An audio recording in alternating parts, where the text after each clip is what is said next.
Sebelum ada Nestle kita sudah boleh buat 3 dalam 1. Baik. Jadi kita susah. Dan kadang-kadang orang bertakbir itu, minta maaf, sesetengah orang ada kalanya imam sudah rukuk, dia masih saja nak masuk tu. Subhanallah ini kali. Begitu berat. Bagaimana Rasulullah mengajar takbir? Baca buku tadi. Dan buku itu Anda akan dibagi rujukannya, di mana hadisnya.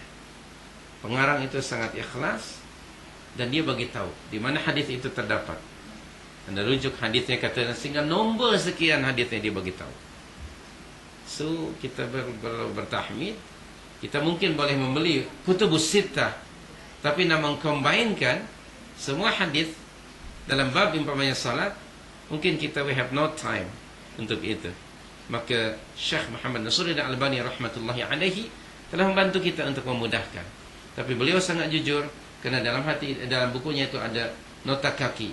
Hadis itu riwayat siapa, di mana akan terdapat, di mana terdapat hadis tersebut.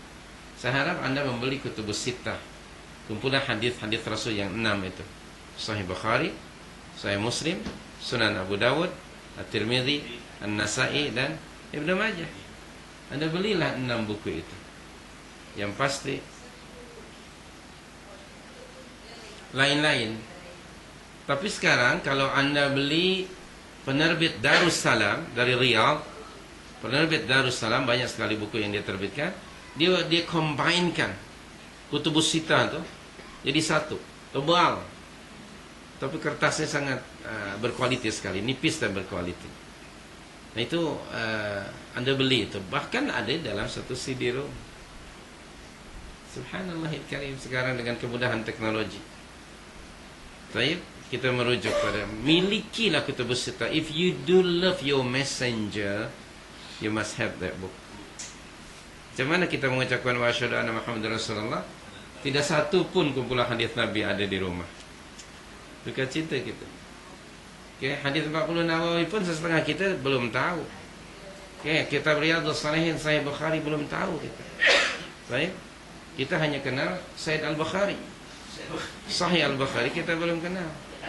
Baik. Saya harap Anda membeli buku itu.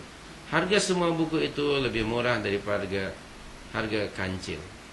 Baik. Kancil paling murah, Anda tak punya kancil. Harganya lebih murah daripada kereta seperti itu. Please. Jadilah orang, minta maaf, ada satu lagi dalam riwayat lah, ada. Jadilah kamu orang alim. Kalau kamu bukan orang alim, jadilah penuntut ilmu, muta'alim. Kalau tak larat jadi penuntut ilmu pun, jadilah orang yang suka mendengar ilmu. Kalau pendengaran pun sudah tak larat, banyak off dari on, jadilah kamu muhibban, orang suka pada ilmu. Kemudian yang kelima, jangan jadi nombor yang kelima orang yang tidak suka dan benci pada ilmu. Kun aliman, au muta'alliman, atau mustami'an atau muhibban lil ilmi wa la takun khamisuhum, yaitu mubghidan lil ilmi, na'udzubillah.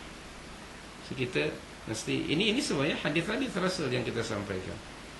Jadi selama ini kalau kita sebut sunnah, itu bukan benda baru bagi kita, kerana kita selama ini yani take for granted and we follow our parents. Semoga Allah merahmati our parents dan menerima amalan mereka. Tetapi kita mesti ada perubahan, penambahbaikan dan upgrade ilmu kita dan amalan kita diperbaiki supaya menepati kehendak Nabi sallallahu alaihi wasallam.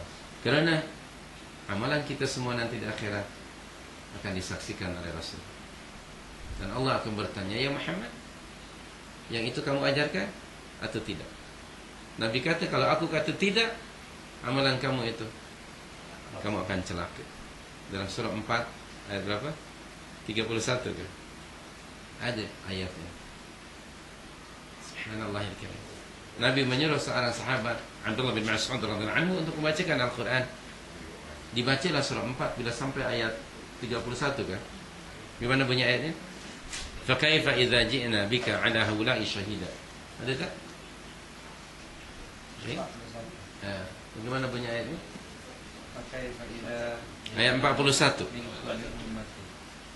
Kemudian waji'na bika 'ala haula'i shahida. Bila Abdullah bin Mas'ud membaca sehingga ayat itu, Nabi kata cukup. Cukup berhenti.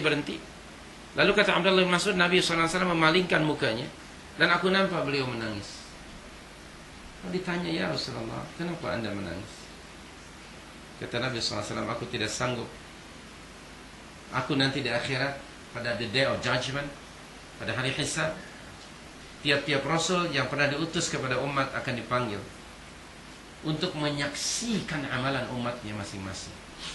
Adakah amalan mereka itu sesuai dengan apa yang diajarkan oleh Rasul itu atau tidak? Aku pun demikian, wahai para sahabat, wahai umatku. Aku akan diminta oleh Allah untuk menyaksikan amalan-amalan kamu. Aku menangis sebab aku khawatir dan bimbang. Kalau ada amalan kamu setelah meninggal, sepeninggalku, mungkin kamu beramal tidak seperti yang aku ajarkan. Lalu akan berkata kepada Allah, ya Allah, saya tidak mengajarkan itu. Celaka kamu. That is why Rasulullah was crying. Maka kewajiban kita ialah bukan sekadar beramal, tapi untuk memastikan supaya amalan kita menepati petunjuk Nabi sallallahu alaihi wasallam. Ia adalah konsekuensi tanggungjawab daripada wa asyhadu anna Muhammadar Rasulullah. Ucapan itu perlu dibuktikan dengan cara ittiba'un Nabi. Saya akan bincangkan nanti konsep ini berasaskan kitabullah dan sunnah Nabi. Saya harap anda membawa Al-Quran, membawa catatannya. Okey? Sebab kita ni, saya mengatakan, kita bukan nak mengaji saja, tapi nak mengkaji. Kita nak kaji, memperbaiki diri. Al-Quran sudah ada di rumah kita entah berapa puluh tahun, tapi mungkin kita baca pun jarang, apalagi nak memahaminya. Setengah kita membaca Al-Quran mungkin hanya pada bulan Ramadan. Baik, setengah kita baca Al-Quran masa nikah dahulu. Setengah kita membaca Al-Quran ketika sakit tenat atau selepas mati. Lalu yang memahaminya sangat jarang, mempraktikannya lagi jarang. Semoga Allah memberikan taufik kepada kita semuanya, agar kita kembali kepada kitab Allah dan sunnah Nabi, mengikut kefahaman para sahabat radhiyallahu anhum ajma'in, sebagai aplikasi dari perintah Allah kepada kita to follow them. Dalam surah 3 ayat 31, dalam surah 9 ayat yang ke-100. Nanti saya akan sharing dengan anda semuanya itu. Saya akan menjelaskan apa yang ada dalam Al-Quran, apa ada dalam hadis, kefahaman para sahabat, dan kemudian para tabi'in, dan para ulama yang mujtahidun, dan ulama-ulama sehingga hari ini.